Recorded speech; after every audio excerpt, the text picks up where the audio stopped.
नमस्कार साथियों। जो 50 वर्षों से हमारे देश में एक अमर जवान ज्योति के ऊपर जो मशाल जलाई जाती थी, स्वयं राष्ट्रीय हमारे देश के जो नेता होते थे, हमारे देश के जो प्रधानमंत्री होते थे, राष्ट्रपति होते थे, वह भी उस जवान ज्योति पर जाकर अपना दीपक जलाते थे।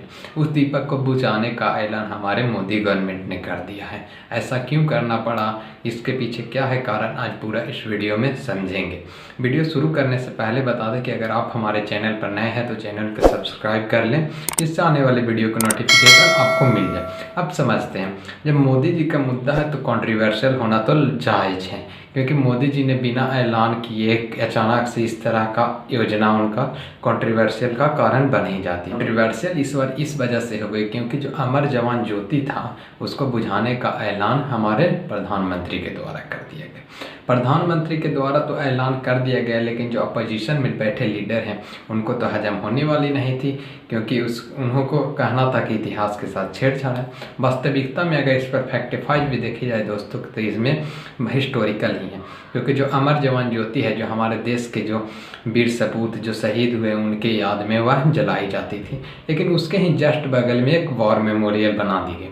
वॉर मेमोरियल में भी काम किया है कि जो वॉर मेमोरियल में भी 25,000 सैनिकों का नाम लिखा है, जिसमें से उसमें ये है कि 25,000 सैनिकों जो विभिन्न युद्ध में जो भारत का आज़ादी से लेकर अब तक जो इनकी डेथ हुई है सबकी उनकी वहाँ पर नाम दी गई है। तो मोदी सरकार का कहना यह है कि जो हम अमर जवान ज्योति जलाते हैं एक अलग दीपक, और जो वॉर मेमोरियल में जलाते हैं अलग दीपक, उसको क्यों ना मर्ज कर दिया जाए।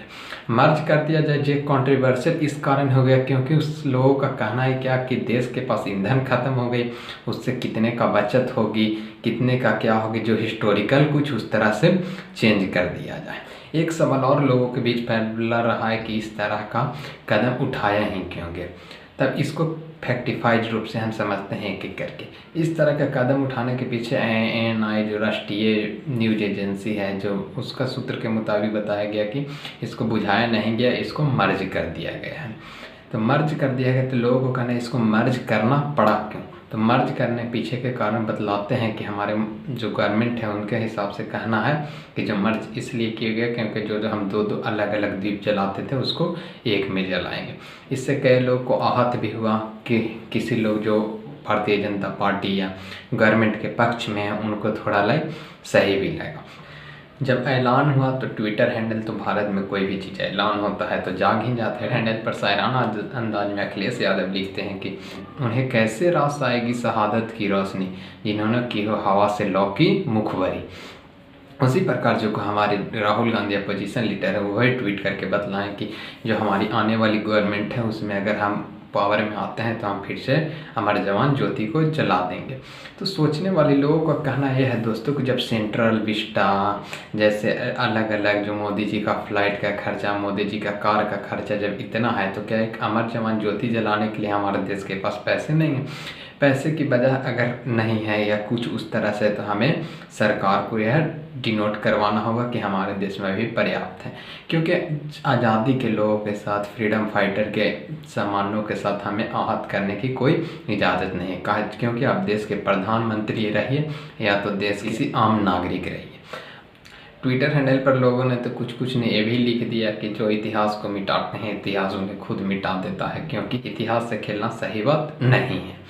अब मोदी जी तो ठहरे मोदी जी ऐसे तो है नहीं। जब लगा लोगों में आक्रोश का भावना है, उन्होंने भी अपना ट्विटर हैंडल खोला, एक ट्वीट कर डाला। ट्वीट में उन्होंने इस बार बतलाया कि जो हम इंडिया गेट के सामने एक 23 जनवरी को जो हम बर्थ एनिवर्सरी मनाते हैं चंद्र बोस का, उनका एक प्रतिमा, उनका एक स्टैचू लगा देंगे, जिससे लोगों को कंपेरिमेंटल लोगों को लगा कि चलिए थोड़ा तो पॉजिटिव न्यूज आया। लेकिन इस तरह का न्यूज पर आपका क्या विचार है, आप क्या सोचते हैं, इसको बुझाना चाहिए या नहीं, वो हमें कमेंट सेक्शन में बतला सकते हैं। तब तक के लिए धन्यवाद। मिलेंगे फिर किसी नए वीडियो के साथ।